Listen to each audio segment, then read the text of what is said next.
कोई इंसान गरीब नहीं होता, गरीब होती है उसकी सोच।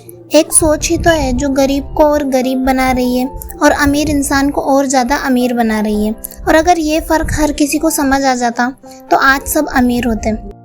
हाय एवरीवन, तो आज मैं आपको बताऊंगी कि कैसे सिर्फ एक सोच इंसान को अमीर और गरीब बना सकती है। एक गरीब इंसान की सोच भी उसकी इनकम की तरह छोटी होती है और वो रिस्क लेने से डरता है, अपना खुद का कुछ शुरू करने से डरता है और ये आदतें उसे और गरीब बना रही हैं। वो इंसान किसी दूसरे के यहाँ काम करने से ऊपर कुछ सोच ही नहीं पा रहा है। उसके लिए 30 से 40 हज़ार महीने के कमा लो और खर्च कर दो, यही लाइफ है। और वहीं दूसरी ओर अमीर इंसान की सोच भी उनकी इनकम जितनी ही बड़ी होती है। वो रिस्क लेने को तैयार होते हैं और अपना खुद का कुछ स्टार्ट करने की हिम्मत रखते हैं। एक बात हमेशा याद रखना, अमीर इंसान कभी भी जॉब करके अमीर नहीं बना है। इंडिया के कुछ रिचेस्ट मैन के एग्जाम्पल से समझते हैं।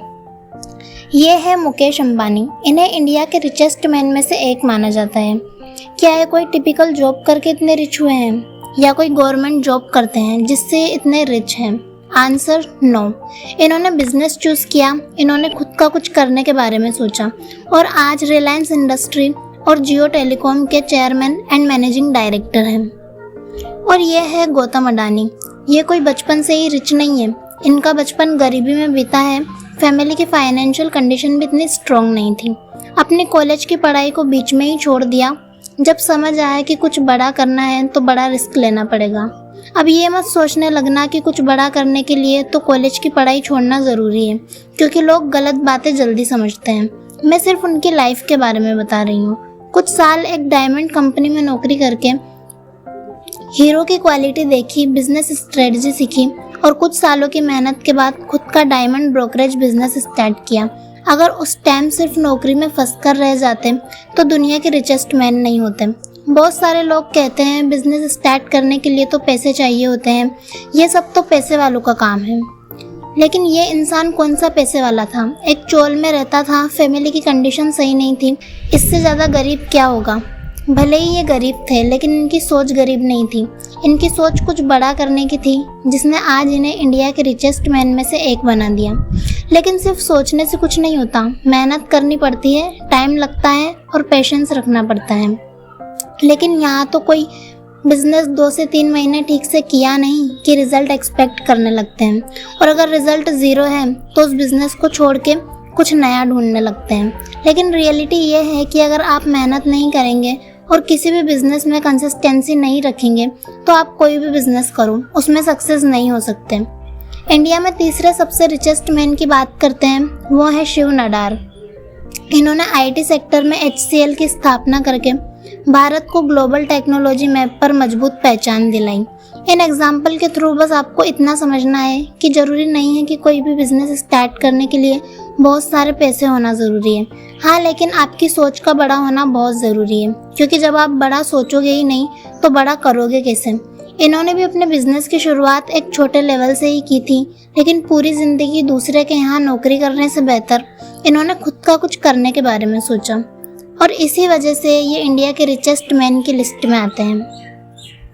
अब 2 दोस्तों के एग्जाम्पल से मैं आपको समझाती हूँ कि रिचेस्ट मैन ऐसा क्या करते हैं और पुअर मैन ऐसा क्या नहीं करते जिससे उनकी ज़िंदगी एक दूसरे से बिल्कुल अलग है। ये 2 दोस्त हैं, अर्जुन और कबीर। दोनों खाना खाते हैं, दोनों रात को सोते हैं। अर्जुन भी सुबह उठता है और कबीर भी।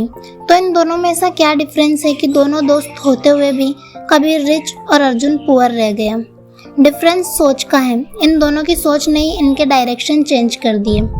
कबीर ने खुद का बिजनेस शुरू करने के बारे में सोचा और अर्जुन लाइफ टाइम किसी दूसरे के यहाँ जॉब करने को तैयार था। कबीर बिंदास रिस्क लेने को रेडी था, जो होगा संभाल लेंगे। अर्जुन रिस्क लेने से डरता था। कबीर नई चीज़ें सीखने का इच्छुक था। अर्जुन कहता था, मुझे तो सब पता है, सब आता है मुझे। कबीर अपना टाइम को वेस्ट नहीं, इन्वेस्ट करता था, न्यू स्किल्स सीखकर, डेली लर्निंग करके। अर्जुन अपना टाइम वेस्ट करता था एंटरटेनमेंट, सोशल मीडिया और रील्स स्क्रॉल करने में। कबीर के पास जैसे ही थोड़ा पैसा आता वो उन्हें इन्वेस्ट करने के बारे में सोचता था। प्रॉपर्टी खरीद लूँ या अपने बिजनेस में लगा देता हूँ। वहीं अर्जुन की 30,000 की सैलरी बैंक अकाउंट में आई नहीं कि वो महंगे जूते, महंगे फ़ोन शॉपिंग करने में निकल जाता था। कबीर प्रॉब्लम को फेस करना जानता था और अर्जुन प्रॉब्लम से भागना जानता था। कबीर लॉन्ग टर्म बिजनेस के बारे में सोचता था और अपने फ्यूचर के बारे में सोचता था। वहीं अर्जुन की टेंशन ये थी कि महीने की सैलरी कब आएगी।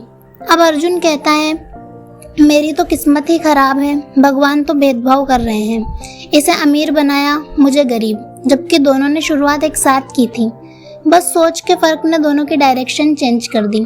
अर्जुन ना इन्वेस्ट करने को रेडी है, ना टाइम देना है, ना एफर्ट्स देने हैं, ना कंसिस्टेंसी से काम करना है। प्रॉब्लम देख के ही बीच में से भाग जाए ऐसी सोच है और 1 महीने में उसे अच्छे रिजल्ट भी चाहिए।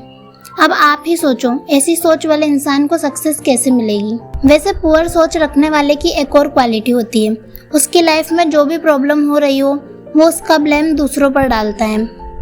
ये तो उसकी वजह से हो रहा है, मैं तेरी वजह से नहीं कर पाया। वो पूरी ज़िंदगी दूसरों को ही ब्लेम करता है और उन्हें कभी खुद की गलती दिखती ही नहीं है। अगर लाइफ में सक्सेस होना है तो एक बात दिमाग में बैठा लेना, तुम्हारी लाइफ में जो भी हो रहा है वो अच्छा हो या बुरा हो, उसके जिम्मेदार सिर्फ तुम हो। दूसरों को दोष देना बंद करो और अपनी कमियों को पहचानो। तो अब तो आप समझ ही गए होंगे कि कैसे एक सोच का फर्क गरीब को और गरीब और अमीर को और अमीर बना रहा है। जो भी लोग अमीर होते हैं वो भी कोई अचानक से अमीर नहीं हो जाते। उनकी अमीरी के पीछे उनकी मेहनत, बड़ी सोच, टाइम, कंसिस्टेंसी और बहुत कुछ लगा है, तब जाके वो यहाँ पहुँचे हैं। और तुम सोचते हो कि अचानक से अमीर बन जाएंगे, तो ऐसी कोई लॉटरी नहीं लगती है किसी की भी। तो ख्यालों की दुनिया से बाहर निकलो और रियलिटी को फेस करो और डिसाइड करो तुम्हें आगे क्या करना है अपने फ्यूचर के लिए। जो एक्टिविटीज़ रिच लोग करते हैं वो एक्टिविटीज़ करना स्टार्ट करो, लर्निंग करो, स्किल्स सीखो, टाइम वेस्ट नहीं टाइम इन्वेस्ट करना सीखो और 1 महीने में अच्छे रिजल्ट एक्सपेक्ट करना बंद करो। पेशेंस रखो, कंसिस्टेंसी से अपना काम करो, अपने आप रिजल्ट अच्छा मिलेगा। तो इसी के साथ वीडियो को एंड करते हैं और मिलते हैं नेक्स्ट वीडियो में एक और अमेजिंग टॉपिक के साथ। तब तक के लिए बाय एंड टेक केयर।